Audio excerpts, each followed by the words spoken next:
नमस्कार दोस्तों, मैं गजेंद्र गंजीर गंजी ट्यूटोरियल की इस ऑनलाइन ई एजुकेशन प्लेटफॉर्म पर आप सभी का स्वागत करता हूं, अभिनंदन करता हूं। आज हम लोग आगामी हमारे छत्तीसगढ़ में जो प्रयोगशाला परिचारक, प्रयोगशाला तकनीशियन, सीजीपीएससी इत्यादि का जो एग्ज़ाम होने वाले हैं, उन सभी एग्ज़ाम को ध्यान में रखते हुए केमिस्ट्री का एक महत्वपूर्ण टॉपिक पीरियोडिक टेबल अर्थात आवर्त सारणी के बारे में पढ़ेंगे और इसका दूसरा क्लास है। इसके पहले क्लास भी मैंने प्रोवाइड कर दी, अगर आपने उसको नहीं देखा है तो बिल्कुल जाकर देखिएगा। आज हम लोग आवर्त सारणी में मॉडर्न पीरियोडिक टेबल अर्थात आधुनिक आवर्त सारणी के बारे में पढ़ेंगे। अगर आवर्त सारणी की बात करें तो सबसे ज़्यादा क्वेश्चन इसी से ही आता है, मॉडर्न पीरियोडिक टेबल अर्थात आधुनिक आवर्त सारणी से ही मैक्सिमम नंबर ऑफ क्वेश्चंस पूछे जाते हैं। तो चलिए फिर आज के इस क्लास को शुरू करते हैं और जो जो चीज़ मैं आपको बताता जाऊँगा आपको मेरे साथ याद करते चलना है, ठीक है। चलिए, तो सबसे पहले जानते हैं फादर ऑफ पीरियोडिक टेबल अर्थात आवर्त सारणी के पिता। आवर्त सारणी के पिता या जनक के रूप में किन्हें जाना जाता है, तब आपको बताना है मेंडलीफ। मेंडलीफ को आवर्त सारणी के पिता बोलते हैं। क्या बोलते हैं? आवर्त सारणी के पिता, ठीक है। अब देखो, मेंडलीफ को आवर्त सारणी के पिता क्यों बोलते हैं? क्योंकि मेंडलीफ ने सबसे पहले तत्वों को आवर्त सारणी में रखा था। मेंडलीफ ने क्या किया था? तत्वों को सबसे पहले आवर्त सारणी में रखा, इसीलिए मेंडलीफ को आवर्त सारणी के पिता के नाम से जानते हैं। आगे बात करते हैं। अगर पूछेगा father of modern periodic table अर्थात आधुनिक आवर्त सारणी, आधुनिक आवर्त सारणी के पिता के नाम से किन्हें जाना जाता है, तब आपको बताना है हेनरी मोजले। हेनरी मोजले जी को आधुनिक आवर्त सारणी के पिता के नाम से जानते हैं, ठीक है। हेनरी मोजले ने क्या किया? इन्होंने 1913 में आधुनिक आवर्त सारणी को दिया था। आधुनिक आवर्त सारणी को इन्होंने कब दिया? 1913 में दिया, ठीक है। तो अगर आपसे क्वेश्चन पूछेगा father of modern periodic table अर्थात आधुनिक आवर्त सारणी के पिता के नाम से किन्हें जानते हैं, तो आपको बताना है हेनरी मोजले। हेनरी मोजले ने 1913 में आधुनिक आवर्त सारणी को दिया। आधुनिक आवर्त सारणी को किसने दिया? अभी जस्ट मैंने बताया किसने दिया जी, हेनरी मोजले ने, है ना। हेनरी मोजले ने दिया। और कब दिया भैया? 1913 को दिया, ये भी आपको ध्यान रखना है। आगे बढ़ते हैं। अब देखो, आधुनिक आवर्त सारणी का अन्य नाम और क्या है? इसे दीर्घाकार आवर्त सारणी के नाम से जानते हैं। इसे आपका दीर्घाकार, है ना, मैं लिख दे रहा हूँ, देखो, इसे दीर्घाकार आवर्त सारणी, इसको दीर्घाकार आवर्त सारणी के नाम से भी जानते हैं, ठीक है। अगर इंग्लिश में देखेंगे तो long form periodic table, long form periodic, है ना, लॉन्ग फॉर्म पीरियोडिक टेबल के नाम से भी इसको जाना जाता है, ठीक है। अगर इंग्लिश में देखा जाए तो इसका अन्य नाम क्या है? आधुनिक आवर्त सारणी का दीर्घाकार आवर्त सारणी। क्या क्या बता दिया? आवर्त सारणी के पिता मेंडलीफ, आधुनिक आवर्त सारणी के पिता हेनरी मोजले। 1913 में हेनरी मोजले ने आधुनिक आवर्त सारणी को दिया था। आपसे अगर ऐसा क्वेश्चन पूछता है कि आधुनिक आवर्त सारणी को अर्थात मॉडर्न पीरियोडिक टेबल को, है ना, इसको इंग्लिश में क्या बोलते हैं? Modern periodic table.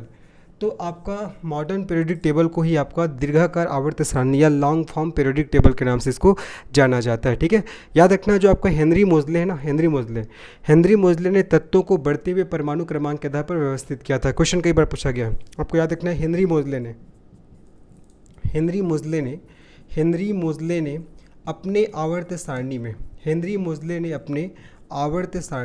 अपने आवर्त सारणी में तत्वों को बढ़ते हुए परमाणु क्रमांक के आधार पर व्यवस्थित किया। तत्वों को बढ़ते हुए परमाणु क्रमांक के आधार पर, परमाणु क्रमांक, है ना, परमाणु क्रमांक के आधार पर क्या किया जी? व्यवस्थित किया। कई बार क्वेश्चन पूछा गया है कि हेनरी मोजले जी के द्वारा आधुनिक आवर्त सारणी में तत्वों को किस प्रकार से अरेंज किया गया था, तो आपको बताना है हेनरी मोजले ने अपने आवर्त सारणी में तत्वों को बढ़ते हुए परमाणु क्रमांक को इंग्लिश से बोलते हैं एटॉमिक नंबर के आधार पर क्या किया? व्यवस्थित किया अर्थात अरेंज किया, ठीक है, व्यवस्थित किया। ये आपको याद रखना है, बहुत ज़्यादा इंपॉर्टेंट है ना। जबकि मेंडलीफ ने भी आवर्त सारणी दिया था, तो मेंडलीफ ने आवर्त सारणी में तत्वों को बढ़ते हुए परमाणु भार के आधार पर व्यवस्थित किया था, लेकिन जो आपका मोजले जी ने क्या किया? इन्होंने तत्वों को बढ़ते हुए परमाणु क्रमांक के आधार पर व्यवस्थित किया। ये आपको याद रखना है, ठीक है। तो क्या क्या बता दिया? Father of periodic table Mendeleev, father of modern periodic table. Henry मोजले, आधुनिक आवर्त सारणी को किसने दिया? हेनरी मोजले ने। कब दिया? 1913 को। अन्य नाम दीर्घाकार आवर्त सारणी, इसको आपका इंग्लिश में लॉन्ग फॉर्म पीरियोडिक टेबल बोलते हैं। और हेनरी मोजले ने अपने आवर्त सारणी में तत्वों को बढ़ते हुए परमाणु क्रमांक के आधार पर व्यवस्थित किया। ये आपको अच्छे से याद रखना है, ठीक है। और मोजले द्वारा दिया गया जो पीरियोडिक टेबल है वर्तमान पीरियोडिक टेबल है, ठीक है। जो आज हम लोग वर्तमान में जो पीरियोडिक टेबल देखते हैं ना, वो मोजले जी के द्वारा ही दिया गया है। तो मोजले के द्वारा दिया गया पीरियोडिक टेबल वर्तमान पीरियोडिक टेबल है। यहाँ पास मैं लिख रहा हूँ मोजले के द्वारा, मोजले के द्वारा दिया गया पीरियोडिक टेबल, मोजले के द्वारा दिया गया पीरियोडिक टेबल वर्तमान पीरियोडिक टेबल है ना, वर्तमान पीरियोडिक टेबल है, ये आपको याद रखना है। तो इस प्रकार से मैंने कुछ चीज़ें बताई जहाँ से बार बार क्वेश्चन आते हैं। एक बार वापस से रिवाइज करा रहा हूँ। आवर्त सारणी के पिता मेंडलीफ, आधुनिक आवर्त सारणी के पिता हेनरी मोजले। हेनरी मोजले ने आधुनिक आवर्त सारणी को कब दिया था? 1913 में, ठीक है। और आधुनिक आवर्त सारणी को और किस नाम से जानते हैं? दीर्घाकार आवर्त सारणी, इंग्लिश में लॉन्ग फॉर्म पीरियोडिक टेबल बोलते हैं। हेनरी मोजले ने अपने आवर्त सारणी में तत्वों को बढ़ते हुए परमाणु क्रमांक के आधार पर व्यवस्थित किया था, लेकिन मेंडलीफ ने अपने आवर्त सारणी में तत्वों को बढ़ते हुए परमाणु भार अर्थात एटॉमिक मास के आधार पर अरेंज किया था। फिर मैंने बताया आपका मोजले के द्वारा दिया गया पीरियोडिक टेबल वर्तमान पीरियोडिक टेबल है, ये आपको याद रखना है। तो आजकल जो हम लोग पीरियोडिक टेबल जो देखते हैं पढ़ते हैं ना, वो मोजले के द्वारा ही दिया गया है, ये आपको याद रखना है। चलो आगे बढ़ते हैं। ये कुछ चीज़ें जो आपको बहुत इंपॉर्टेंट एग्जाम के दृष्टिकोण से आपको याद करने। आगे बढ़ते हैं। अब जानते हैं ग्रुप और पीरियड, है ना। जो आधुनिक आवर्त सारणी है, मॉडर्न आपका पीरियोडिक टेबल है, उसमें ग्रुप की संख्या कितनी है और पीरियड की संख्या कितनी है, ठीक है। तो ग्रुप को समूह के नाम से जानते हैं। तो ग्रुप की संख्या कितना है? 18। पहले तो नंबर को याद करो।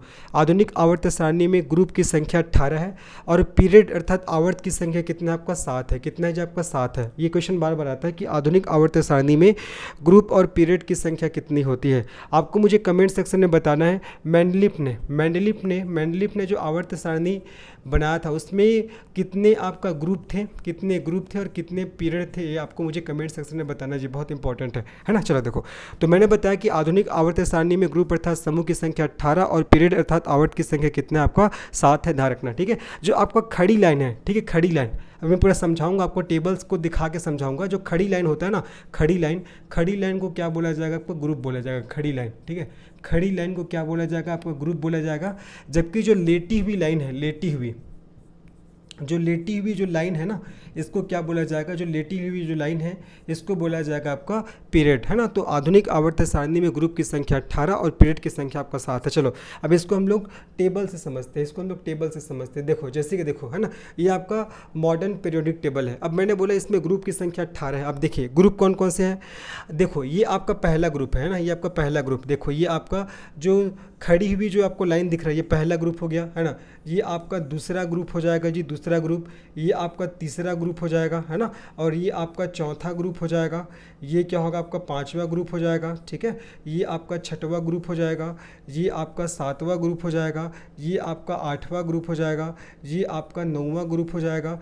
ये आपका 10वां ग्रुप हो जाएगा। ये आपका 11वां ग्रुप हो जाएगा और ये आपका 12वां ग्रुप हो जाएगा, ठीक है। उसके बाद देखिए 12 के बाद देखो इधर देखो, ये आपका 13वां ग्रुप हो जाएगा, ये वाला ग्रुप, ये 13 ग्रुप। और ये आपका 14 नंबर का ग्रुप हो जाएगा, है ना। और ये आपका 15वां ग्रुप हो जाएगा। और ये आपका 16वां ग्रुप हो जाएगा। और ये आपका 17वां ग्रुप। और ये क्या हो जाएगा? आपका 18वां ग्रुप। तो मैंने बताया आधुनिक आवर्त सारणी में ग्रुप अर्थात समूह की संख्या कितना? 18 है। जैसे कि यहाँ पास ऊपर में नाम भी लिखा है, एक है, ये दूसरा ग्रुप, ये तीसरा ग्रुप, ये चौथा ग्रुप, ये 5वां ग्रुप, ये 6वां ग्रुप, ये 7वां ग्रुप, ये 8वां ग्रुप, ये 9वां ग्रुप, ये 10वां ग्रुप, ये 11वां ग्रुप, 12वां ग्रुप, 13वां ग्रुप, 14 ग्रुप है ना, 15, 16, 17 और आपका 18, 18 ग्रुप है ना। तो ग्रुप की संख्या आपका 18 है। तो मैंने बताया था जो आपका ये खड़ी जो आपका रेखा है ना, खड़ी जो लाइन है, इसी प्रकार से क्या रहेगा? ग्रुप रहेगा। अगर बात करता हूँ आपका पीरियड का अर्थात आवर्त, तो आवर्त की संख्या 7 मैंने बताया। अब 7 कौन कौन सा? देखो ये पहला आवर्त, दूसरा आवर्त, तीसरा आवर्त, चौथा आवर्त, 5वां आवर्त, 6वां आवर्त और 7वां आवर्त। तो पहला आवर्त देखो, ये पहला आवर्त जो लेटी हुई जो रेखा है, लेटी हुई रेखा को हम लोग क्या बोलेंगे? आवर्त बोलेंगे, है ना। जैसे देखो ये 7वां आवर्त है, ये आपको जो दिखाई दे रहा है ना जी, ये इसको क्या बोलेंगे, ये जो लेटी हुई जो रेखा है इसको हम लोग 7वां आवर्त कहेंगे। इससे पहले का जो ये आपका 6वां आवर्त कहलाएगा, ये आपका 6वां आवर्त कहलाएगा, है ना। और ये क्या है आपका 5वां आवर्त है, ये आपका 5वां आवर्त है जी, है ना। और ये आपका 4था आवर्त हो जाएगा, ये आपका 4था आवर्त है ना। और अगर तीसरा आवर्त की बात करता हूँ तो ये आपका तीसरा आवर्त हो जाएगा। अगर दूसरा आवर्त की बात करता हूँ तो ये आपका दूसरा आवर्त हो जाएगा। और सबसे ऊपर का आपका पहला आवर्त हो जाएगा, है ना। तो आवर्त की संख्या कितना आपका 7 है, और पीरियड अर्थात ग्रुप की संख्या कितना है 18 है आधुनिक आवर्त सारणी में। यही चीज़ मैंने आपको बताया, आशा कर रहा हूँ समझ में आ गया होगा आप लोग को, ठीक है। तो ग्रुप की संख्या 18 है, जो खड़ी लाइन है उसको ग्रुप बोला जाएगा, और जो लेटी हुई जो लाइन है उसको पीरियड बोलेंगे, है ना। पीरियड की संख्या आपका 7 है। अब देखते हैं पार्ट ऑफ पीरियोडिक टेबल, है ना। अब हम लोग देखते हैं आपका आधुनिक आवर्त सारणी के कौन कौन से भाग हैं। तो ध्यान रखना आपका पीरियोडिक टेबल को, पीरियोडिक टेबल को, है ना, पीरियोडिक टेबल को 4 ब्लॉक में, कितने ब्लॉक में, 4 ब्लॉक में, पीरियोडिक टेबल को 4 ब्लॉक में बांटा गया है। पीरियोडिक टेबल को 4 ब्लॉक में बांटा गया है, 4 ब्लॉक में बांटा गया है। अब ये 4 ब्लॉक कौन कौन सा है, 4 ब्लॉक कौन कौन सा है, ध्यान रखना बहुत ज़्यादा इंपॉर्टेंट है। एस ब्लॉक हो जाएगा, एस ब्लॉक के बाद आपका पी ब्लॉक हो जाएगा, पी ब्लॉक के बाद आपका डी ब्लॉक हो जाएगा, और डी ब्लॉक के बाद आपका एफ ब्लॉक हो जाएगा, एस पी डी और आपका एफ, ठीक है। तो आपको ये ध्यान रखना है कि जो आधुनिक आवर्त सारणी है उसको 4 भागों में बांटा गया है, S block, P block, D block और आपका एफ ब्लॉक। बहुत ही ज़्यादा इंपॉर्टेंट है, अच्छे से आपको ध्यान रखना है। जैसे कि देखो अभी मैं आप लोग को पूरा टेबल दिखाऊंगा, और है ना इस प्रकार से आपको दिखेगा आवर्त सारणी, इस प्रकार से आपको देखने को मिलेगा आपको आवर्त सारणी ऐसा, ठीक है। इस प्रकार से आपको आवर्त सारणी देखने को मिलेगा। अब देखो इसमें से जो ये वाला सेक्शन को बोलते हैं एस ब्लॉक, इसको बोलते हैं आपका पी ब्लॉक, ये सेक्शन को पी ब्लॉक बोलते हैं, और बीच वाला सेक्शन को डी ब्लॉक बोला जाता है, और ये जो आपका सेक्शन है इसको एफ ब्लॉक बोलते हैं। चलो इसको मैं कॉलम के थ्रू समझा दे रहा हूँ। देखिए ये जो आपका येलो कलर का जो दिख रहा है ये आपका एस ब्लॉक कहलाएगा, एस ब्लॉक, है ना, ये आपका एस ब्लॉक कहलाएगा। उसके बाद देखिए इधर यहाँ से यहाँ तक का जो पूरा भाग है ये आपका पी ब्लॉक कहलाएगा, और बीच वाला देखो, बीच वाला यहाँ से यहाँ तक ये क्या कहलाएगा, ये आपका डी ब्लॉक, और नीचे का जो आपको ये 2 दिख रहा है ना ये कहलाएगा आपका एफ ब्लॉक। क्या कहलाएगा आपका एफ ब्लॉक कहलाएगा, ये आपको ध्यान रखना है, ठीक है। तो अगर आपको आवर्त सारणी में ब्लॉक का संख्या पूछे तो 4 हो जाएगा, है ना। आपका 4 ब्लॉक है, S block, P block, D block और आपका एफ ब्लॉक, है ना। ये आपको ध्यान रखना है। चलो अब आगे बढ़ते हैं। आधुनिक आवर्त सारणी में कुल ज्ञात तत्व कितने हैं, मतलब कुल ज्ञात तत्व मतलब नॉन एलिमेंट, कुल नॉन एलिमेंट कितने हैं, इस पर हम लोग बात करते हैं। आधुनिक आवर्त सारणी में कुल ज्ञात तत्वों की संख्या कितनी है, तो आपको बताना है जी कितने हैं आपका। मैं अपडेटेड एनसीईआरटी के बारे, एनसीईआरटी के सोर्स को लेकर बता रहा हूँ, है ना। यहाँ पास मैं लिख रहा हूँ अपडेटेड एनसीईआरटी के आधार पर, है ना। तो आधुनिक आवर्त सारणी में कुल ज्ञात तत्व कितना 118 है, और 118 को भी आपका 2 भागों में बांटा गया है। पहला आपका प्राकृतिक रूप से प्राप्त तत्व कौन कौन से हैं, और कृत्रिम रूप से बनाए गए तत्व कौन कौन से हैं। तो प्राकृतिक रूप से प्राप्त तत्व कौन कौन से हैं, मतलब इसकी संख्या कितनी है ये देखेंगे। और आपका कृत्रिम रूप से बनाए गए तत्व मतलब आर्टिफिशियल तरीके से बनाए गए तत्वों की संख्या कितनी है, इसको हम लोग अभी देखेंगे। तो total number of element in modern periodic table 118 118, जिसमें से आपका प्राकृतिक रूप से प्राप्त तत्व की संख्या कितना आपका 92 है ना। और 26 को क्या किया गया, बनाया गया है ना। 26 के आपका आर्टिफिशियल एलिमेंट है, आपको ध्यान रखना है। तो चलो क्या क्या बता दिया। देखिए आधुनिक आवर्त सारणी में ग्रुप की संख्या, ग्रुप को समूह बोलते हैं, इसकी संख्या 18 है, और पीरियड की संख्या 7 है। और अगर मैं पीरियोडिक टेबल के पार्ट की बात करूँ तो पीरियोडिक टेबल में आपका 4 ब्लॉक होते हैं, S block, P block, D block और एफ ब्लॉक। और आधुनिक आवर्त सारणी में कुल ज्ञात तत्व अपडेटेड एनसीईआरटी के आधार पर देखें तो 118, और 118 को 2 भागों में बांटा गया, प्राकृतिक रूप से प्राप्त तत्व और दूसरा कृत्रिम रूप से बनाए गए तत्व। तो प्राकृतिक रूप से प्राप्त तत्व आपका 92 और कृत्रिम रूप से बनाया गया तत्व आपका 26, है ना। तो 92 और 26 को अगर आप ऐड करोगे तो कितना हो जाएगा आपका 118 आ जाएगा, ये आपको याद रखना है, ठीक है। चलिए आगे बढ़ते हैं। अब देखते हैं ग्रुप, है ना। अब मैं ग्रुप के बारे में बताता हूँ। एस ब्लॉक में कितने ग्रुप आते हैं, पी ब्लॉक में कितने ग्रुप आते हैं, डी ब्लॉक में कितने ग्रुप आते हैं और एफ ब्लॉक में कितने ग्रुप आते हैं, इस पे हम लोग बात करते हैं, ठीक है। तो याद रखना आपका एस ब्लॉक में ग्रुप 1, ये आपका ग्रुप 1 है ना। जो आपका सीधी जो आपको लाइन दिख रहा है इसको हम लोग ग्रुप बोलते हैं। तो एस ब्लॉक में देखो जी, एस ब्लॉक है 1 और 2, तो एस ब्लॉक में आपका 2 ग्रुप है ना, आपका पहला और दूसरा। जो पहला और दूसरा ग्रुप के जो आपका तत्व होते हैं वो सभी के सभी किस में आते हैं, एस ब्लॉक में आते हैं। बात करते हैं पी ब्लॉक, तो पी ब्लॉक में कौन कौन से आपका ग्रुप आएंगे, तो ध्यान रखना ये क्या है, ये इधर का पूरा पी ब्लॉक है। तो पी ब्लॉक में कौन से ग्रुप आते हैं, आपका ग्रुप 13 से ग्रुप 18, ठीक है। ठीक है। तो याद रखना आपका ग्रुप 13 से ग्रुप 18 तक के जितने भी जो तत्व होंगे, जितने भी जो एलिमेंट होंगे, वो सब किस में आते हैं, पी ब्लॉक में आते हैं। तो कल के डेट में क्वेश्चन पूछेगा कि एस ब्लॉक में कौन कौन से ग्रुप के तत्व आते हैं, तो पहला और दूसरा ग्रुप के तत्व।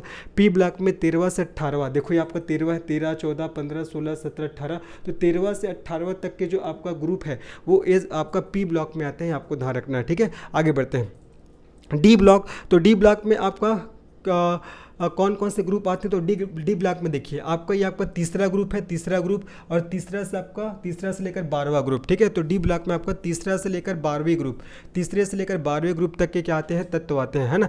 ये आपका तीसरा, यहाँ से तीसरा शुरू होगा और यहाँ से आपका 12वां, तो तीसरा से लेकर 12वां तक के जो आपका ग्रुप होंगे, जिसके अंदर जो एलिमेंट्स होंगे, वो सब कौन से ब्लॉक में आएंगे, वो सब आपका डी ब्लॉक में आएंगे। ये आपको अच्छे से याद रखना है, ना।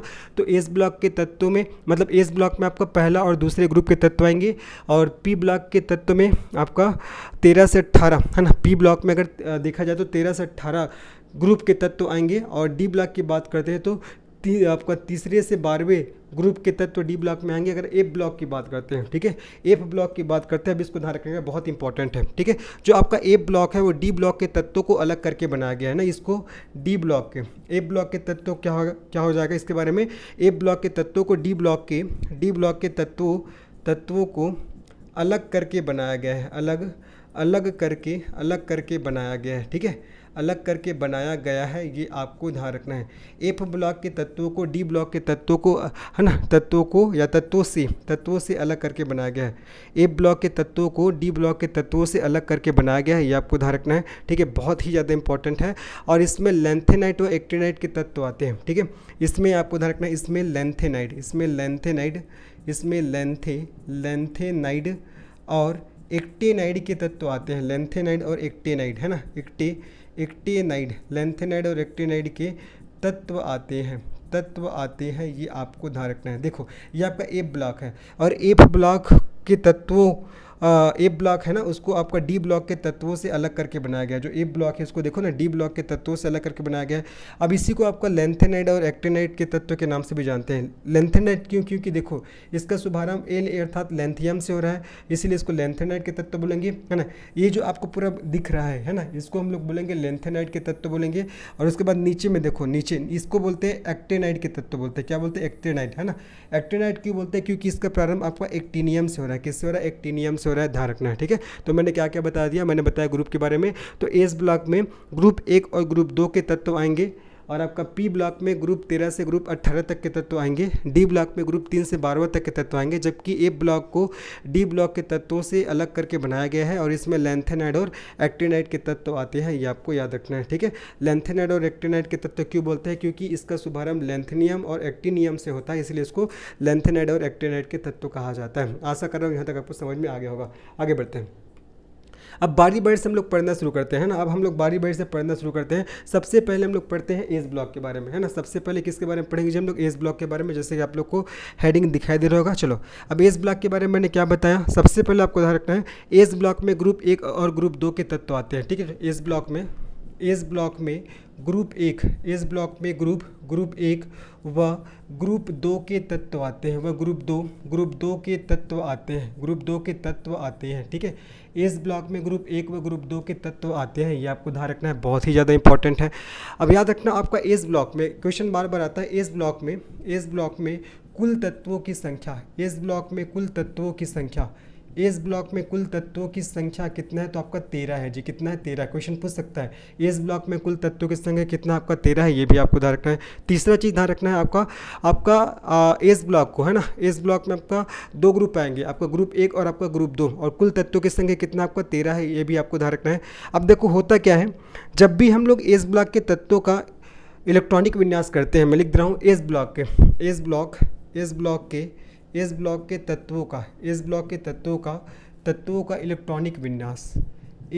के तत्वों का इलेक्ट्रॉनिक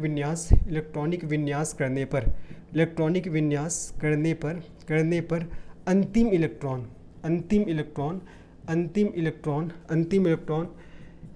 एस कक्षक में प्रवेश करता है। एस कक्षक में ना, एस कक्षक में क्या करता है, प्रवेश करता है। अंतिम इलेक्ट्रॉन एस ऑर्बिटल या एस कक्षक में प्रवेश करता है, इसलिए इसको एस ब्लॉक के तत्व बोलते हैं, ये आपको ध्यान रखना है, ठीक है। अब बात करते हैं हम लोग पी ब्लॉक के बारे में। किसके बारे में बात करेंगे जी, हम लोग पी ब्लॉक के बारे में बात करते हैं, ठीक है। अब पी ब्लॉक के बारे में महत्वपूर्ण चीज़ें जहाँ से आपके एग्जाम में क्वेश्चन आते हैं, सब चीज़ों को हम लोग देखेंगे, ठीक है। तो आपका पी ब्लॉक के तत्व, जैसे कि मैंने आपको बताया था, देखो आपका पी ब्लॉक के तत्व में कौन कौन से तत्व आएंगे, ग्रुप 13 से ग्रुप 18।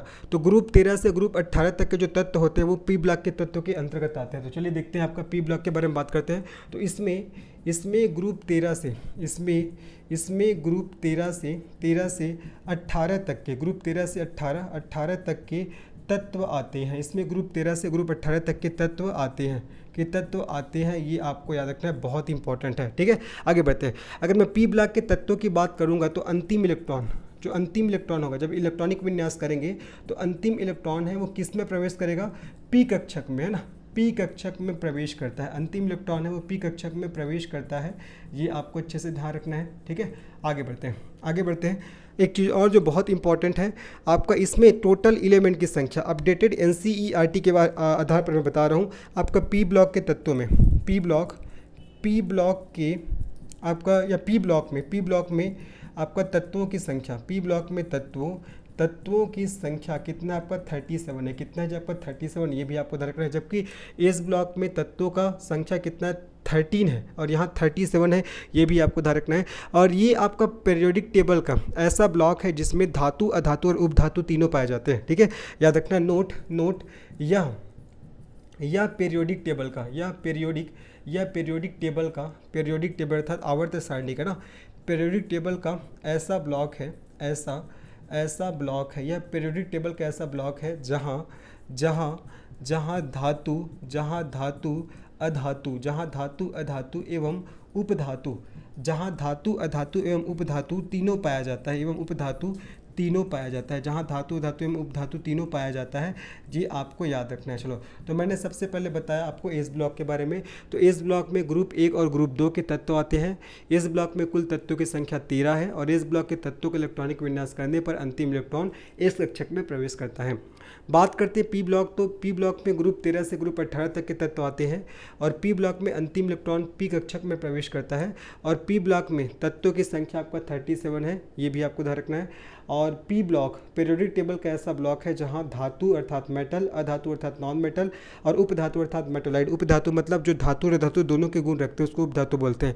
तो आपका पी ब्लॉक आधुनिक आवर्त सारणी का ऐसा ब्लॉक है जिसमें आपका धातु, अधातु और उपधातु तीनों के गुण पाया जाता है, या तीनों पाए जाते हैं, ये आपको याद रखना है। चलो आगे बढ़ते हैं। अब बात करते हैं डी ब्लॉक। तो आपका देखो डी ब्लॉक के बारे में मैंने क्या बताया था, डी ब्लॉक के बारे में मैंने बताया था, देखिए आपका डी ब्लॉक में ग्रुप 3 से ग्रुप 12 तक के तत्व आएंगे। ये आपका ग्रुप 3 है और आपका ग्रुप 12 है, बीच के जितने जो आपको एलिमेंट दिख रहे हैं सब आपका डी ब्लॉक के हैं। तो आपको बताना है डी ब्लॉक में ना ग्रुप 3 से ग्रुप 12 तक के तत्व आते हैं। तो आपको बताना है इसमें ग्रुप 3 से ग्रुप 12, इसमें ग्रुप 3 से ग्रुप 12 तक के तत्व आते हैं, ग्रुप 12 तक के तत्व आते हैं, ग्रुप 3 से ग्रुप 12 तक के तत्व आते हैं, ये आपको याद रखना है, बहुत ही ज़्यादा इंपॉर्टेंट है जी, है ना। अब इस केस में क्या होगा, इसके केस में क्या होगा, जब हम लोग इनके, है ना, डी ब्लॉक के तत्वों का, जब हम लोग डी ब्लॉक के तत्वों का क्या करते हैं जी, इलेक्ट्रॉनिक विन्यास करते हैं। जब हम लोग डी ब्लॉक के तत्वों का इलेक्ट्रॉनिक विन्यास करते हैं तो अंतिम इलेक्ट्रॉन, ठीक है, तो अंतिम इलेक्ट्रॉन, है ना, अंतिम इलेक्ट्रॉन किस में जाएगा, आपका डी ब्लॉक में जाता है। अंतिम इलेक्ट्रॉन डी कक्षक या डी ब्लॉक में जाता है, ये आपको ध्यान रखना है। यहाँ से भी क्वेश्चन आएंगे। आगे बढ़ते हैं।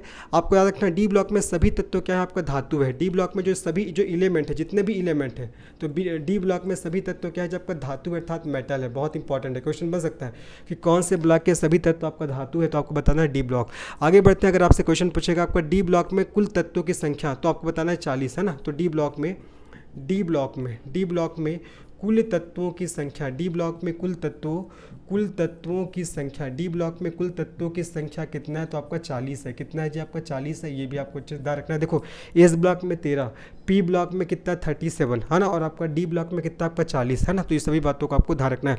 और डी ब्लॉक के तत्वों को संक्रमण तत्व, ट्रांजिशन एलिमेंट के नाम से जानते हैं, ये भी आपको ध्यान रखना है। डी ब्लॉक के तत्वों को डी ब्लॉक के तत्वों को संक्रमण तत्व, डी ब्लॉक के तत्वों को संक्रमण तत्व या इसी को ट्रांजिशन एलिमेंट है ना, इसी को ट्रांजिशन एलिमेंट के नाम से भी जानते हैं। संक्रमण तत्व या ट्रांजिशन एलिमेंट के नाम से भी जानते हैं। कौन से ब्लॉक के तत्व को? डी ब्लॉक के तत्व को। सभी बातों को आपको याद रखना है। अब बचा गया आपका ए ब्लॉक। तो ए ब्लॉक के तत्वों में टोटल कितने तत्व है? 28 तत्व है। ध्यान रखना ए ब्लॉक में है ना, ए ब्लॉक में कुल तत्वों की संख्या कितना है? 28 है। एफ ब्लॉक में कुल तत्वों की संख्या कितना है जी? कुल तत्वों की संख्या कितना आपका? 28 है। ये आपको याद रखना है, बहुत इंपॉर्टेंट है। कितना आपका? 28 है। ठीक है। और एफ ब्लॉक को क्या बोलते हैं? इसको क्या बोलते हैं? उसको आंतरिक संक्रमण तत्व बोलते हैं। इसको क्या बोलते हैं? आंतरिक संक्रमण तत्व के नाम से जानते हैं। इंटरनल ट्रांजिशन एलिमेंट है ना। एफ ब्लॉक के जितने तत्व होते हैं उसको आंतरिक संक्रमण तत्व के नाम से जाना जाता है। ध्यान रखना और याद रखना आपका जो एक ब्लॉक में कुल तत्वों की संख्या 28 है और 28 में से अधिकांश तत्व क्या है? रेडियो एक्टिव है। ध्यान रखना 28 तत्वों में से, ठीक है, 28 तत्वों में से अधिकांश तत्व क्या है आपका? रेडियो एक्टिव है। रेडियो एक्टिव है। ठीक है, रेडियो एक्टिव है, ये आपको ध्यान रखना है। 28 तत्वों में से अधिकांश तत्व क्या है जो आपका रेडियो एक्टिव है, ये भी आपको अच्छे से ध्यान रखना है। ठीक है। और याद रखना आपका एफ ब्लॉक में 2 सीरीज़ है, जैसे कि मैंने पढ़ा था आपको, टेबल में बताया था। एफ ब्लॉक में आपका 2 सीरीज़ है। देखो ये एफ ब्लॉक है, एफ ब्लॉक में 2 सीरीज़ होगा। इसको बोलते हैं आपका लैक्टेनाइड और इसको बोलते हैं एक्टेनाइड। तो लैक्टेनाइड क्यों बोलते हैं? क्योंकि इसका शुभारंभ लेंथियम से हो रहा है। और एक्टेनाइड क्यों बोलते हैं? क्योंकि इसका शुभारंभ एक्टिनियम से हो रहा है। और मैंने बताया था जो एफ ब्लॉक है, तो एफ ब्लॉक डी ब्लॉक के तत्वों से अलग करके एफ ब्लॉक को बनाया गया है, ये भी आपको अच्छे से ध्यान रखना है। ठीक है। तो एफ ब्लॉक में कितने श्रेणी है? 2 श्रेणी है। कौन कौन सा? लेंथेनाइड और आपका एक्टेनाइड है ना। कौन कौन सा श्रेणी आपका? लेंथेनाइड और एक्टेनाइड, ये आपको ध्यान रखना है। तो मैं लिख रहा हूँ यहाँ 2 श्रेणी है। ठीक है। एफ ब्लॉक में 2 श्रेणी है। कौन कौन सा 2 श्रेणी आपको ध्यान रखना है? पहला लेंथेनाइड श्रेणी हो जाएगा। ठीक है, जिसमें एलिमेंट की संख्या 14 है, 14 है। और दूसरा हो जाएगा आपका एक्टेनाइड सीरीज। ठीक है, एक्टेनाइड श्रेणी इसमें भी आपका तत्वों की संख्या 14, तो 14 और 14 को मिलाओगे तो आपका 28 हो जाएगा, है ना। 14 को अगर ऐड करोगे तो 28 हो जाएगा। तो इस प्रकार से मैंने आपको ब्लॉक के बारे में बेसिक जानकारी दे दी। देखो सबसे पहले मैंने बताया एस ब्लॉक, तो एस ब्लॉक में ग्रुप 1 और ग्रुप 2 के तत्व आते हैं। एस ब्लॉक में कुल तत्वों की संख्या 13 है। एस ब्लॉक के तत्वों का इलेक्ट्रॉनिक विन्यास करने पर अंतिम इलेक्ट्रॉन एस कक्षक में प्रवेश करता है। पी ब्लॉक की बात करते हैं तो इसमें आपका ग्रुप 13 से 18 तक के तत्व आते हैं। और पी ब्लॉक के केस में अंतिम इलेक्ट्रॉन पी कक्षक में प्रवेश करता है। और पी ब्लॉक में तत्वों की संख्या 37 है ना। और पी ब्लॉक पीरियोडिक टेबल का ऐसा ब्लॉक है जहां धातु, अधातु और उपधातु तीनों पाया जाता है। उपधातु को इंग्लिश में मेटालाइट बोलते हैं। डी ब्लॉक की बात करते हैं तो इसमें इसमें डी ब्लॉक में आपका ग्रुप 3 से ना, ग्रुप 3 से ग्रुप 12 तक के तत्व आते हैं। और डी ब्लॉक के तत्वों के इलेक्ट्रॉनिक विन्यास करने पर अंतिम इलेक्ट्रॉन डी कक्षक में प्रवेश करेगा। और डी ब्लॉक के सभी तत्व क्या होते हैं? धातु होते हैं। और डी ब्लॉक में कुल तत्वों की संख्या 40 है। फिर मैंने बताया ए ब्लॉक के बारे में। और ध्यान रखेंगे डी ब्लॉक के तत्वों को ही संक्रमण तत्व अर्थात ट्रांजिशन एलिमेंट के नाम से जानते हैं। जबकि ए ब्लॉक की बात करते हैं तो ए ब्लॉक में कुल तत्वों की संख्या 28 है। इसको आंतरिक संक्रमण तत्व के नाम से जानते हैं। और 28 तत्वों में से अधिकांश तत्व रेडियो एक्टिव है। और रेडियो एक्टिव तत्व किसे कहेंगे? जो अल्फा बीटा, ऐसे तत्व जो अल्फा बीटा और गामा रेस, ऐसे तत्व जो अल्फा बीटा और गामा रेस का क्या करते हैं आपका ऐसा तत्व जो अल्फा बीटा और गामा रेस निकालते हैं या उत्सर्जन करते बोल सकते हैं। ऐसा तत्व जो अल्फा बीटा और गामा रेस का उत्सर्जन करते हैं या निकालते हैं वो क्या कहलाते हैं? आपका रेडियो एक्टिव तत्व कहलाते हैं। तो आपका 28 तत्वों में से अधिकांश तत्व क्या है? आपका रेडियो एक्टिव है। ठीक है। और मैंने बताया जो ए ब्लॉक के तत्व है उसको 2 श्रेणी में बांटा गया है, लेंथेनाइड श्रेणी और आपका एक्टिनाइड श्रेणी। लेंथेनाइड क्यों बोलेंगे? क्योंकि इस श्रेणी का शुभारंभ लेंथिनियम से होता है। और एक्टिनाइड श्रेणी क्यों बोलेंगे? क्योंकि एक्टिनाइड श्रेणी का शुभारंभ आपका एक्टिनियम से होता है। ये आपको याद रखना है जी, है ना। तो ये मैंने आपको ब्लॉक के बारे में पढ़ा दिया। अब देखो, अब हम लोग जानते हैं पीरियड के बारे में 7। देखो ग्रुप की संख्या कितना? 18, तो मैंने पूरा पढ़ा दिया, है ना। अब जानते हैं पीरियड, तो पीरियड की संख्या कितना आपका? 7 है। पीरियड की संख्या कितना आपका? 7। ये पहला, ये आपका दूसरा, ये तीसरा, ये चौथा, ये 5वां, ये 6वां और ये 7वां। तो पीरियड की संख्या कितना आपका? 7, है ना। तो पहले पीरियड में, अगर मैं पहले पीरियड की बात करता हूँ तो पहले पीरियड में आपको कितने आपका तत्व है? ये बहुत इंपॉर्टेंट है जी, है ना।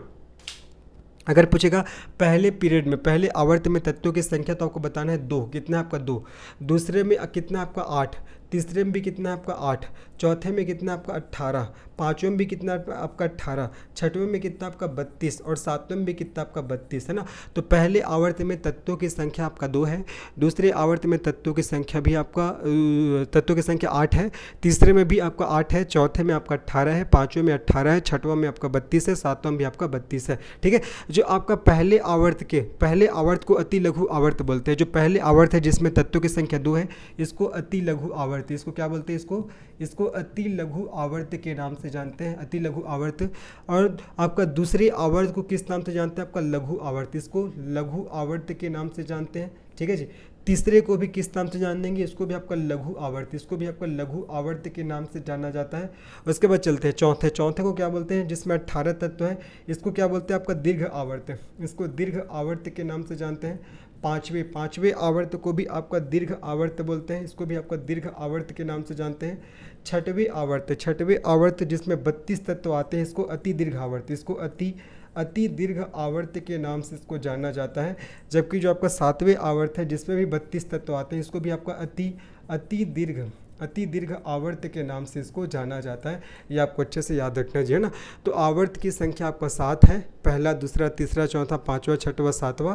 पहले आवर्त में तत्वों की संख्या 2, दूसरे आवर्त में 8, तीसरे आवर्त में 8, चौथे आवर्त में 18, पाँचवें आवर्त में भी 18, छठवें आवर्त में 32 और सातवें आवर्त में भी 32 एलिमेंट है।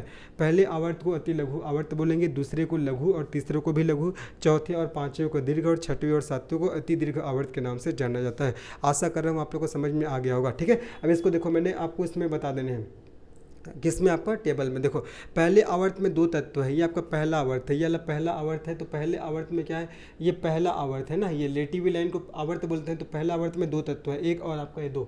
दूसरे आवर्त में कितना है, दूसरे आवर्त में 8 है, तो 1 2 3 4 5 6 7 8। दूसरे आवर्त में 8 है, तीसरे आवर्त में भी 8 है, 1 2 3 4 5 6 7 8। तीसरे में भी 8 है, चौथे में देखो 1 2 3 4 5 6 7 8 9 10 11 12 13 14 15 16 17 18। तो चौथे में 18 है, वही चीज़ तो मैंने बताया, सेम चीज़ मैंने बताया भाई कि चौथे में 18 है, पाँचवें में भी 18 है, छठवें में 32 है और सातवें में भी आपका क्या है, 32 है। ये आपको याद रखना है जी, सातवें में भी क्या आपका 32 है। ठीक है, चलिए अब आगे बढ़ते हैं ना, आगे बढ़ते हैं हम लोग, आगे बढ़ते हैं। ये तो मैंने बता दिया आप लोगों को कि कौन कौन से आवर्त में तत्वों की संख्या कितनी कितनी है। अब आगे बढ़ते हैं, अब बारी बारी से सभी हम लोग इस सभी ब्लॉक के तत्वों के बारे में पढ़ेंगे, उन तत्वों के बारे में क्या क्या महत्वपूर्ण चीज़ें हैं जहाँ से आपके एग्जाम में क्वेश्चंस बनते हैं। तो सबसे पहले भी हम लोग पढ़ेंगे एस ब्लॉक। किसके बारे में पढ़ेंगे हम लोग, एस ब्लॉक। ठीक है, तो एस ब्लॉक में आपका 2 ग्रुप आते हैं, अब एकदम मैं टू द पॉइंट पढ़ा रहा हूँ ना। एस ब्लॉक में आपका 2 ग्रुप आते हैं, एस ब्लॉक में 2 ग्रुप आते हैं। कौन कौन सा, ग्रुप 1 और ग्रुप 2 है ना, ग्रुप 1 हो जाएगा और आपका ग्रुप 2 हो जाएगा। इस ब्लॉक में 2 ग्रुप आते हैं, ग्रुप 1 और ग्रुप 2, जो कि मैंने आप लोगों को बता दिया है। ठीक है, और याद रखना आपका इस ब्लॉक के तत्वों को, है ना, इस ब्लॉक के तत्वों को क्या बोलते हैं, इसको क्षारीय धातु के नाम से जानते हैं, है ना। इन्हें आपका क्षारीय धातु, इन्हें आपका क्षारीय धातु के नाम से जानते हैं। स्पेशली ग्रुप 1 के तत्वों को क्षारीय धातु के नाम से, क्षारीय धातु के नाम से जाना जाता है। ग्रुप 1 के तत्वों को क्षारीय धातु के नाम से जाना जाता है। अब आपके दिमाग में क्वेश्चन आ रहा होगा कि सर क्यों इसको क्षारीय धातु के नाम से जानते हैं, क्योंकि इसके अंदर जो धातु है ना, उसका जो ऑक्साइड है वो क्षारीय प्रकृति के होते हैं। ठीक है, इसके जो ऑक्साइड होते हैं, इसके ऑक्साइड है ना, इसके ऑक्साइड जो भी धातुएं हैं तो उसके ऑक्साइड क्षारीय प्रकृति के होते हैं, क्षारीय प्रकृति के होते हैं। इसलिए क्या बोलते हैं इसको बोलते हैं क्षारीय ऑक्साइड। ठीक है, क्षारीय ऑक्साइड, ये इसको बोलते हैं क्षारीय धातु। क्या बोलते हैं इसको, क्षारीय धातु बोला जाता है। ठीक है, तो इस ब्लॉक में 2 ग्रुप है, ग्रुप 1 और ग्रुप 2। ग्रुप 1 के तत्वों को क्षारीय धातु कहते हैं, क्योंकि इसके अंदर जो धातु है उसका ऑक्साइड बेसिक प्रकृति का होता है। इसको इंग्लिश में एल्कली मेटल्स, है ना, इसको इंग्लिश में एल्कली मेटल के नाम से इसको जाना जाता है। आशा कर रहा हूँ समझ में आ गया होगा। ठीक है, और आगे बढ़ते हैं। अगर मैं बात करता हूँ आपका जो ग्रुप 1 है, ग्रुप 1 में कौन कौन से तत्व होते हैं, जैसे कि आप टेबल से देख पा रहे होगे। देखो ग्रुप 1 में कौन कौन से तत्व हैं, देखो आपका hydrogen, lithium, sodium, potassium, rubidium, caesium, francium, है ना। Hydrogen, lithium, sodium, potassium, rubidium, caesium, francium, ये सब क्या है आपका ग्रुप 1 के तत्व में, मतलब ग्रुप 1 में मिलने वाले तत्व हैं जी, ग्रुप 1 में मिलने वाले तत्व। तो देखो, तो ग्रुप 1 में कौन कौन से तत्व हैं, अभी जैसे मैंने नाम बताया। अब उसको याद करने का मैं ट्रिक बता रहा हूँ, ट्रिक क्या है, सबने पढ़ा भी होगा। हैलीना की रब से फरियाद, हैलीना की रब से फरियाद, हैलीना की रब से फरियाद। ठीक है से हाइड्रोजन, ली से लिथियम, ना से आपका ये सोडियम है ना। उसके बाद की से आपको ध्यान रखना है, की से आपका ये कैल्शियम, रब से आपका रूबीडियम, से आपका क्या होगा आपका सीजियम, और फरियाद से आपका फ्रांसियम। ठीक है, हाइड्रोजन, इसको क्या बोलते हैं, हाइड्रोजन बोलते हैं, हाइड्रोजन। ठीक है, और Li को क्या बोलते हैं जी, लिथियम, इसको लिथियम के नाम से जानते हैं। Na को क्या बोलते हैं जी, आपका सोडियम, इसको सोडियम के नाम से जानते हैं। K को क्या बोलते हैं जी, K को आपका पोटेशियम, K को पोटेशियम के नाम से जानते हैं। Rb को किस नाम से जानते हैं, Rb को आपका रूबीडियम, इसको रूबीडियम है ना, इसको रूबीडियम के नाम से जानते हैं। Cs को किस नाम से जानते हैं, सभी को पता होगा, Cs को किस नाम से जानते हैं, Cs को जी सीजियम, इसको आपका सीजियम है ना, सीजियम के नाम से जानते हैं। और आपका Fr को फ्रांसियम, इसको फ्रांसियम के नाम से जाना जाता है। सभी चीज़ों को आपको ध्यान में रखना है। ठीक है, ये आपका ग्रुप 1 में है ना, ग्रुप 1 में मिलने वाले तत्व है हेलिना की रब से फरियाद, हेलिना की रब से फरियाद, hydrogen, lithium, sodium, potassium, rubidium, caesium और आपका फ्रांसियम है ना। मैं आपको टेबल्स दिखा रहा हूँ, देखो आपको ये hydrogen, lithium, sodium, potassium, rubidium, caesium और आपका फ्रांसियम, ये आपका ग्रुप 1 के तत्व है। ठीक है, चलिए अब हम लोग क्या करेंगे, इसके एटॉमिक नंबर याद करते हैं। एटॉमिक नंबर मतलब इसके परमाणु संख्या, इसके हम लोग क्या करेंगे, परमाणु संख्या याद करते हैं। तो हाइड्रोजन का कितना होता है, हाइड्रोजन का 1 होता है, हाइड्रोजन का कितना होता है जब आपका 1 होता है। ठीक है, और लिथियम का कितना होगा, लिथियम का आपका 3 होता है, हाइड्रोजन का 1, लिथियम का 3। ठीक है, उसके बाद आपका सोडियम का कितना होगा, आपका 11 होगा, कितना 11। पोटेशियम का कितना होता है आपका, पोटेशियम का आपको ध्यान रखना, देखो हाइड्रोजन का 1, लिथियम का 3, उसके बाद मैंने बताया सोडियम का 11, उसके बाद आपका पोटेशियम का कितना होगा, 11 में 8 जोड़ोगे तो कितना होगा, 19 हो जाएगा है ना। उसके बाद रूबीडियम का कितना होगा, 19 में अगर आप क्या जोड़ोगे, 18 जोड़ोगे, 19 में 18 जोड़ोगे तो कितना आएगा, 19 18 37 है ना, 37, तो रूबीडियम का 37 होता है। सीजियम का परमाणु क्रमांक की अगर मैं बात करूँ तो सीजियम का कितना होता है आपका, 37 में आप 18 जोड़ दो जी, कितना होगा, 55। और फ्रांसियम का परमाणु क्रमांक कितना होगा, आप 55 में कितना जोड़ोगे, 55 में आपको जोड़ना है 32, तो 5 2 7 और 5 3 8 87, इसका कितना होता है 87। तो याद करिए, देखो आपको याद करना है, मैंने बता दिया आप लोग को। हाइड्रोजन का परमाणु क्रमांक 1, लिथियम का 3, सोडियम का 11, पोटेशियम का 19, रूबीडियम का 37, उसके बाद 55 और फ्रांसियम का आपका 87। ठीक है, ये चलिए अब हम लोग को क्या करना है, हमको बारी बारी से एक एक तत्व के बारे में पढ़ना है जी, है ना, ये आपको ध्यान रखना है। पहले तो मैंने बताया कि एस ब्लॉक में 2 ग्रुप है, ग्रुप 1 और ग्रुप 2। तो एस ब्लॉक के तत्वों को क्षारीय धातु के नाम से जानते हैं, मतलब ग्रुप 1 के तत्वों को ना, ग्रुप 1 के तत्वों को क्षारीय धातु बोलते हैं। और इसमें कौन कौन से तत्व आते हैं, hydrogen, lithium, sodium, potassium, rubidium, caesium, francium. याद कैसे करोगे, हेलिना की रब से फरियाद, हाइड्रोजन का 1 एटॉमिक नंबर, लिथियम का 3, सोडियम का 11, पोटेशियम का 19, रूबीडियम का 37, सीजियम का आपका 55 और फ्रांसियम का 87। अब चलिए बारी बारी से पढ़ते हैं। अब सबसे पहले हम लोग पढ़ेंगे किसके बारे में, हाइड्रोजन के बारे में। किसके बारे में जी, हाइड्रोजन। अब जो चीज़ मैं बताऊंगा एकदम अच्छे से मेरे साथ आपको याद करते चलना है। ठीक है, हाइड्रोजन के बारे में बात करते हैं। तो हाइड्रोजन को अवारा तत्व, ठीक है, चलो जो चीज़ बता रहा हूँ ध्यान रखना, इसको अवारा तत्व के नाम से जानते हैं। पहला चीज़ ये आपका ये सबसे हल्की गैस है। ठीक है, ये क्या आपका सबसे हल्की गैस है ना, ये आपका सबसे हल्की गैस है, याद रखना। हाइड्रोजन क्या आपका सबसे हल्की गैस है, ये भी आपको ध्यान रखना है। तीसरा चीज़ इसके बारे में क्या ध्यान रखोगे कि सबसे अच्छा ईंधन है। ठीक है, ये आपका क्या है, आपका सबसे अच्छा, ये सबसे अच्छा क्या है, मैं थोड़ा स्पीड करूंगा इधर ना। ये सबसे अच्छा क्या है, जो आपका ईंधन है, हाइड्रोजन सबसे अच्छा ईंधन है। आगे बढ़ते हैं, आगे इसके बारे में ध्यान रखना, ये आपका स्मोक फ्री गैस है ना, स्मोक फ्री गैस अर्थात ये धुआं रहित गैस है, ये भी आपको ध्यान रखना है। आगे बढ़ते हैं, इसको फ्यूचर फ्यूल के नाम से जानते हैं। किस नाम से जानते हैं जी, इसको फ्यूचर फ्यूल के नाम से जानते हैं। फिर आगे ध्यान रखना है, आपका हाइड्रोजन में न्यूट्रॉन नहीं पाया जाता है। ठीक है, हाइड्रोजन में आपका जो हाइड्रोजन है, तो हाइड्रोजन में न्यूट्रॉन नहीं पाया जाता, हाइड्रोजन में न्यूट्रॉन नहीं पाया जाता, हाइड्रोजन में न्यूट्रॉन नहीं पाया जाता, ये भी आपको याद रखना है, नहीं पाया जाता। तो क्या क्या बता दिया, इसे आवारा तत्व कहते हैं, ये सबसे अच्छा ईंधन है, स्मोक फ्री गैस है, फ्यूचर फ्यूल इसको बोलते हैं, सबसे हल्की गैस है, हाइड्रोजन में न्यूट्रॉन नहीं पाया जाता। ठीक है, और याद रखना अगर आपसे पूछेगा हीलियम गैस, आप लोगों ने पढ़ा भी होगा, हीलियम गैस सबसे हल्की होती है, लेकिन हीलियम गैस ना वो नोबल गैस में सबसे हल्की होती है, अक्री गैसों में हीलियम गैस सबसे हल्की होती है, ये आपको याद रखना है। आगे बढ़ते हैं, हाइड्रोजन गैस का जो ऊष्मीमान होता है, हाइड्रोजन गैस का जो ऊष्मीमान होता है, ऊष्मीमान बहुत हाई रहता है ना, ज़्यादा होता है। हाइड्रोजन गैस का ऊष्मीमान ज़्यादा होता है, ये भी आपको ध्यान रखना है हाइड्रोजन गैस के बारे में। और क्या ध्यान रखोगे हाइड्रोजन गैस के बारे में कि हाइड्रोजन का परमाणु भार और परमाणु क्रमांक बराबर होता है। ठीक है, जो आपका हाइड्रोजन होता है, हाइड्रोजन का परमाणु क्रमांक और परमाणु भार बराबर होता है। तो आपको लिखना है हाइड्रोजन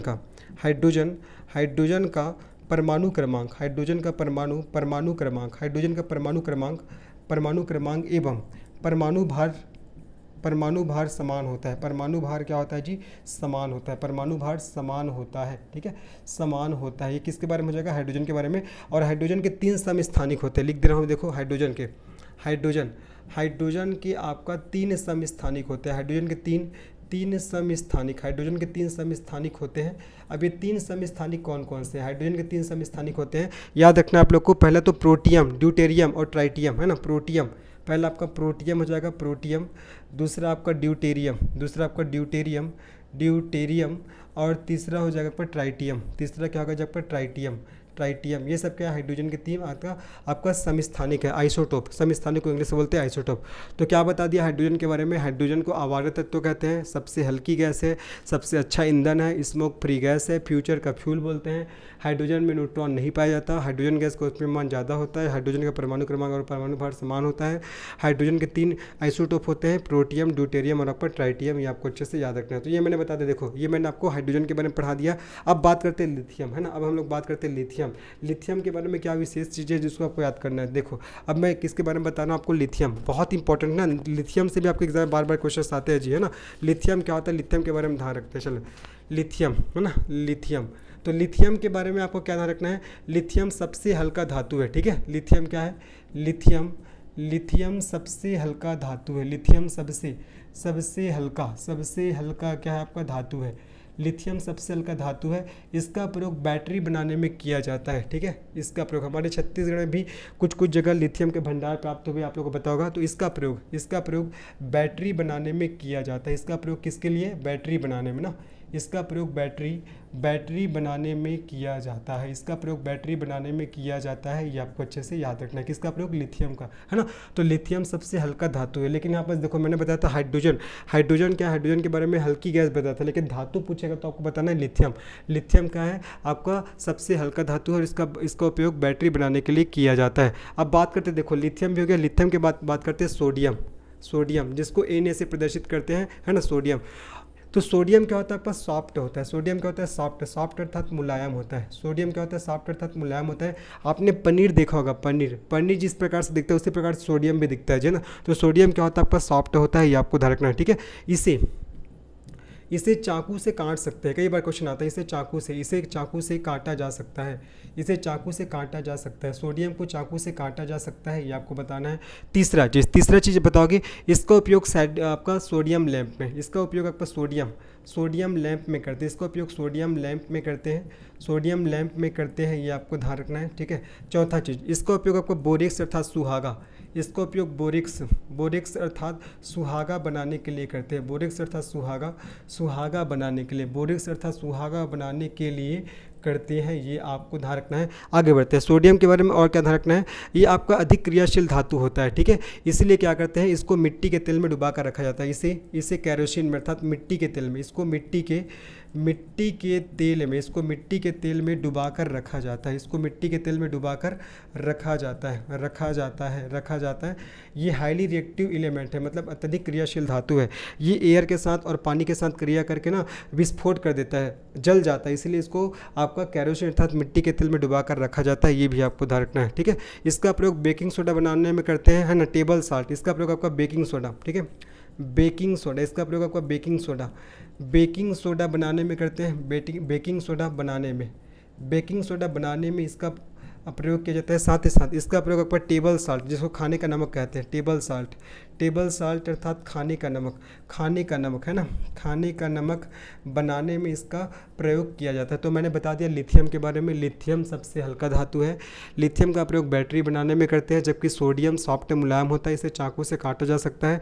सोडियम का प्रयोग सोडियम लैंप में करते हैं। बोरेक्स या सुहागा बनाने में करते हैं, इसको मिट्टी के तेल में डुबा कर रखते हैं, क्योंकि बहुत आपका अभिक्रियाशील धातु होता है।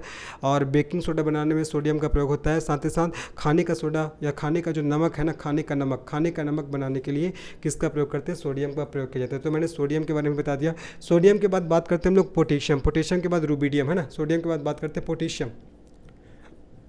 है ना। सोडियम के बाद बात करते हैं पोटेशियम के बारे में। तो पोटेशियम को भी आपका चाकू से काट सकता है। ये भी क्या होता है? यह भी सॉफ्ट होता है। यह भी क्या होता है आपका? सॉफ्ट, सॉफ्ट होता है, पनीर जैसा दिखता है। और इसे भी चाकू से काटा जा सकता है, इसे भी चाकू से काटा जा सकता है, इसे भी चाकू से काटा जा सकता है, इसे भी चाकू से काटा जा सकता है। ये आपको ध्यान रखना है। तीसरा चीज़ आपको क्या ध्यान रखना है इसके बारे में, आपका ये अत्यधिक क्रियाशील धातु है, ठीक है। जो आपका पोटेशियम है ना, जिसको के से डिनोट करते हैं, ये अत्यधिक आपका क्रियाशील है ना, अत्यधिक क्रियाशील धातु है, अत्यधिक क्रियाशील धातु है। इसीलिए इसे आपका कैरोसिन अर्थात मिट्टी के तेल में, कैरोसिन अर्थात मिट्टी के तेल में, कैरोसिन अर्थात मिट्टी के तेल में डुबाकर रखा जाता है। ये आपको ध्यान रखना है किसके बारे में, पोटेशियम के बारे में, है ना। और पोटेशियम का प्रयोग आपका सॉल्ट पीटर अर्थात सोरा बनाने के लिए करते हैं, ठीक है। सॉल्ट पीटर, जिसको आपका आम भाषा में सोरा बोलते हैं, इसका प्रयोग आपका सॉल्ट पीटर अर्थात सोरा बनाने में किया जाता है। ये आपको याद रखना है, बहुत ही ज़्यादा इंपॉर्टेंट है ना। अगर मैं इसके फार्मूला की बात करता हूँ तो KNO3, जिसको आपका पोटेशियम नाइट्रेट के नाम से भी जानते हैं, इसको पोटेशियम नाइट्रेट बोलते हैं, किसको, साल्ट पीटर को, जिसको सोरा के नाम से भी जानते हैं। तो इसको बनाने के लिए पोटेशियम का प्रयोग किया जाता है, ठीक है। और पोटेशियम का प्रयोग गन पाउडर अर्थात बारूद बनाने में, है ना, पोटेशियम का प्रयोग गन पाउडर अर्थात बारूद बनाने में किया जाता है। पोटेशियम का प्रयोग आपका गन पाउडर अर्थात बारूद बनाने में किया जाता है, गन पाउडर अर्थात बारूद बनाने में, गन पाउडर अर्थात बारूद बनाने में इसका प्रयोग किया जाता है, गन पाउडर अर्थात बारूद बनाने में इसका प्रयोग किया जाता है, किसका, आपका पोटेशियम का। ये आपको याद रखना है, ठीक है। अब पोटेशियम के बाद बात करते हैं रुबिडियम, ठीक है, रुबिडियम। जो रुबिडियम होता है जी, हमारी स्किन को संक्रमित करता है, ठीक है।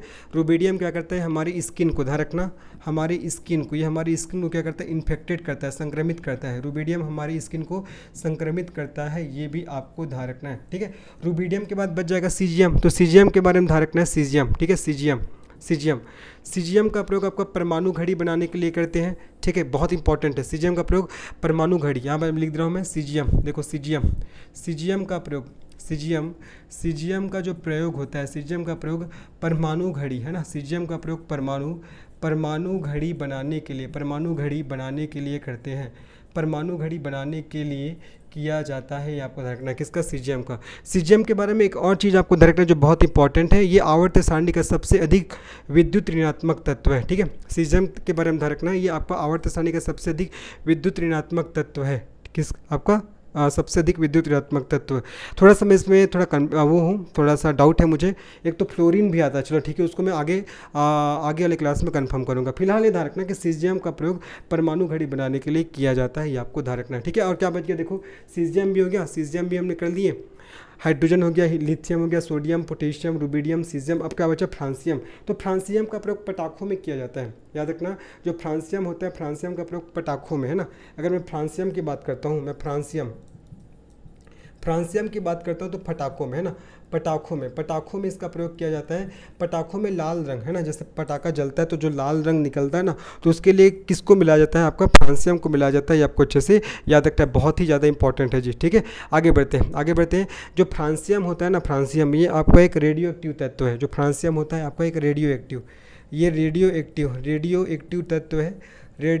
तत्व है, जो क्या करता है, अल्फा बीटा और गामा रे का क्या करता है, उत्सर्जन करता है, अल्फा बीटा और गामा रे का उत्सर्जन करता है। चलो एक बार फटाक से बता दे रहा हूँ।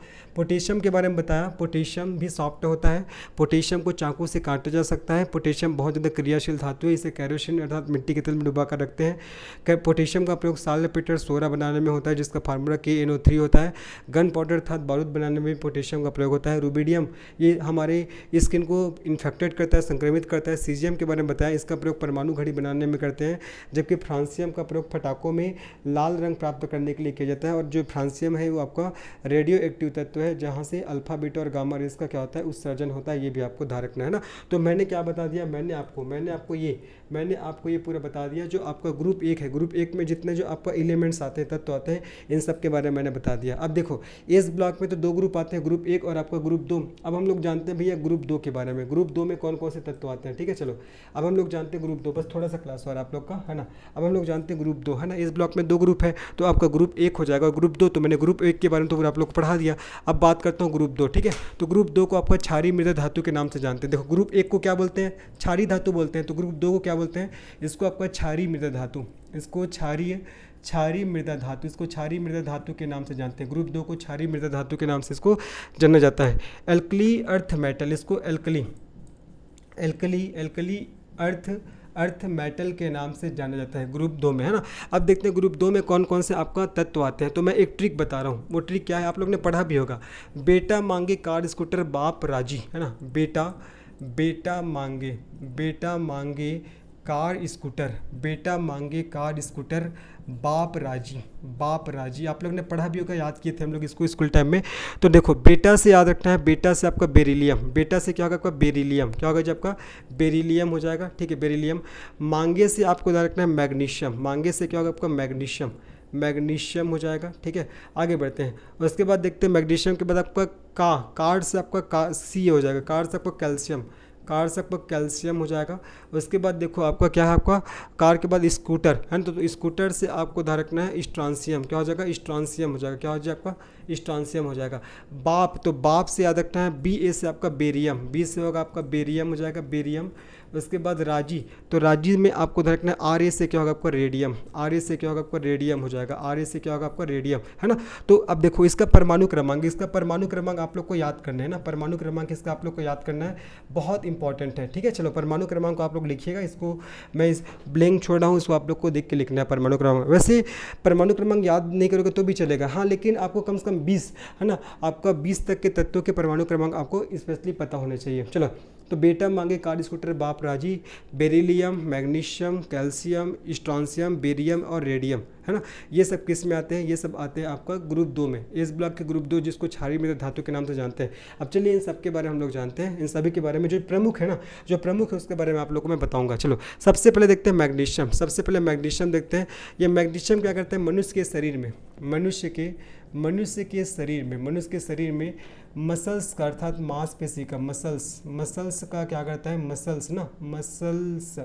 मसल्स का निर्माण करता है। मनुष्य के शरीर में मसल्स का क्या करता है आपका निर्माण करता है। चलो इसको इंग्लिश में लिख दे रहा हूँ भैया, ये आपका मसल्स का निर्माण करता है, ये आपको ध्यान रखना है। आगे बढ़ते हैं, ये आपका प्लांट और ह्यूमन बॉडी दोनों में पाया जाता है। जो मैग्नीशियम है ना प्लांट में भी पाया जाता है, साथ ही साथ आपका ह्यूमन बॉडी में भी पाया जाता है। प्लांट में आप लोगों ने नाम सुना होगा क्लोरोफिल, जिसको पर्णहरित बोलते हैं, क्लोरोफिल, जिसके कारण पत्तियों का रंग हरा होता है, तो उसी क्लोरोफिल के अंदर मैग्नीशियम पाया जाता है, ये आपको ध्यान रखना है। तो जो आपका मैग्नीशियम है प्लांट और ह्यूमन बॉडी के लिए आपका क्या आपका ये कौन सा एलिमेंट है, ह्यूमन बॉडी के लिए आपका ये मैक्रो एलिमेंट है। कौन सा एलिमेंट है, मैक्रो एलिमेंट है, ये भी आपको अच्छे से याद रखना है। आगे बढ़ते हैं, ये क्या करता है आपका एक्सिस हीट को क्या करता है प्लांट में एब्जॉर्ब करने का काम करता है। अगर प्लांट की बात करता हूँ तो प्लांट में क्या करता है आपका एक्सिस हीट को, प्लांट में क्या करता है एक्सिस हीट को क्या करता है जी एब्जॉर्ब करता है। ये प्लांट में एक्सिस हीट को एब्जॉर्ब करने का काम करता है, ये भी आपको अच्छे से ध्यान रखना है। आगे बढ़ते हैं, ये आपका पेड़ पौधे को कूलिंग इफेक्ट प्रोवाइड करता है।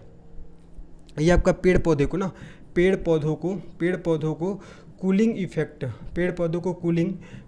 इफेक्ट प्रोवाइड करता है, पेड़ पौधों को कूलिंग इफेक्ट प्रोवाइड करता है, ये भी आपको अच्छे से ध्यान रखना है। इसकी कमी से पेड़ पौधे क्या होते हैं, जल जाते हैं, जी जल जाते हैं, ये भी आपको याद रखना है, बहुत इंपॉर्टेंट है।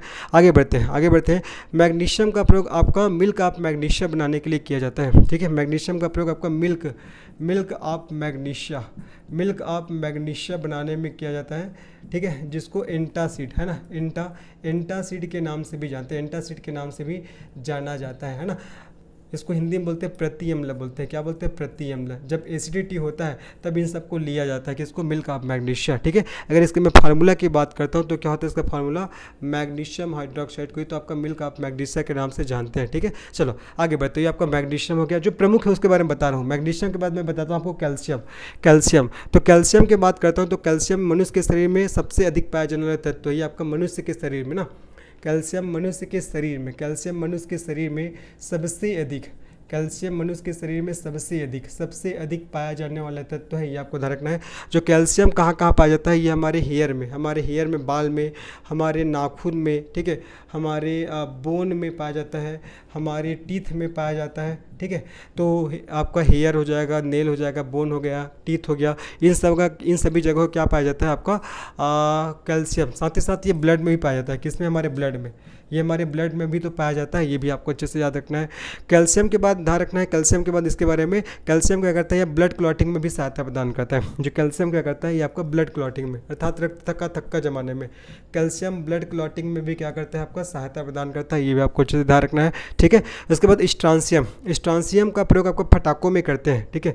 स्ट्रांसियम का प्रयोग, स्ट्रांसियम ध्यान रखना है, स्ट्रांसियम है ना, स्ट्रांसियम, स्ट्रांसियम का प्रयोग पटाखों में किया जाता है। स्ट्रांसियम का जो प्रयोग होता है ना, वो किस में करते हैं, पटाखों में, पटाखों में किया जाता है, ये आपको ध्यान रखना है। अगर स्ट्रांसियम की बात करें तो इसका प्रयोग पटाखों में किया जाता है। और ऑस्टियोपोरोसिस, ठीक है, ऑस्टियोपोरोसिस, ऑस्टियोपोरोसिस, ऑस्टियोपोरोसिस नामक रोग के उपचार के लिए, नामक रोग के उपचार के लिए क्या करते हैं, इसका उपयोग किया जाता है। आगे एक और बता देता हूँ मैं, रेडियम, रेडियम भी हमने पढ़ा था, तो रेडियम को ध्यान रखना, रेडियम रेडियो एक्टिव एलिमेंट है, ठीक है। रेडियम क्या आपका रेडियो एक्टिव, ये एक रेडियो एक्टिव, रेडियम एक रेडियो एक्टिव एलिमेंट है।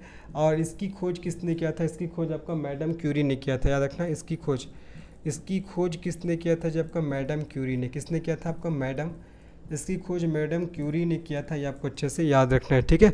और इसी खोज के कारण मैडम क्यूरी को नोबेल प्राइज़ से भी सम्मानित किया गया था। तो मैंने जो आपका ग्रुप 2 है ना, ग्रुप 2 है आपका, ग्रुप 2 के भी मैंने मेन जो एलिमेंट है जहाँ से क्वेश्चन बनते हैं मैंने बता दिया। आपको सभी एलिमेंट के बारे में नहीं पढ़ना, जो मेन है ना उसके बारे में पढ़ना है। तो मैंने ग्रुप 1 के बारे में बता दिया, ग्रुप 2 के बारे में भी, मतलब मैंने पूरा एस ब्लॉक के तत्वों के बारे में आपको पढ़ा दिया। आशा कर रहा हूँ आपको ये वीडियो पसंद आया होगा। तो अगर ये वीडियो पसंद आया होगा तो निश्चित इस वीडियो को लाइक करिए, इस चैनल को सब्सक्राइब करिए, इसे अपने दोस्तों को शेयर करिए। मिलते हैं नेक्स्ट वीडियो में, तब तक के लिए सभी को धन्यवाद, बाय, टेक केयर।